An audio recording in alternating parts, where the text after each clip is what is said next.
I like to tell my story because a lot of people are hurting out there. Hmm. Maybe if I've said this before, maybe somebody looks at me and says, hey, he did it, maybe I can too. Hmm. I was horseback riding about 4 years ago, Right. and the horse flipped me off.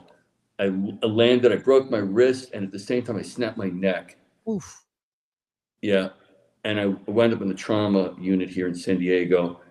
Uh, it wasn't the surgery itself was pretty brutal, but the aftermath, the recovery was Right. brutal. I mean, I was on the pain meds. You can imagine that, and Yeah. that got hooked on those oxycontins pretty fast. Right. I'm sure you've heard all those stories, right?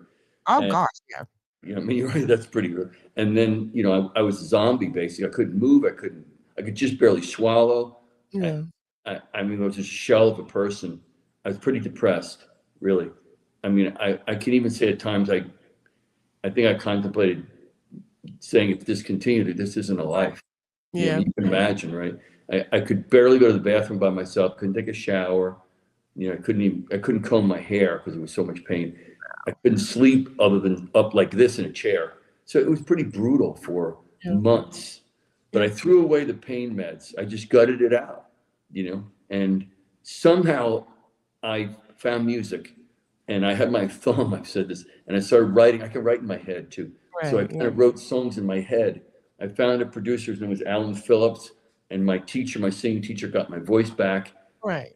And through a very long process, I mean, to make it fast forwarding, I got on the Billboard chart. Right. Yeah. I mean, how many people break their neck and then actually get up and survive and then get on Yeah. the Billboard chart? So if somebody can say he did it, you can too.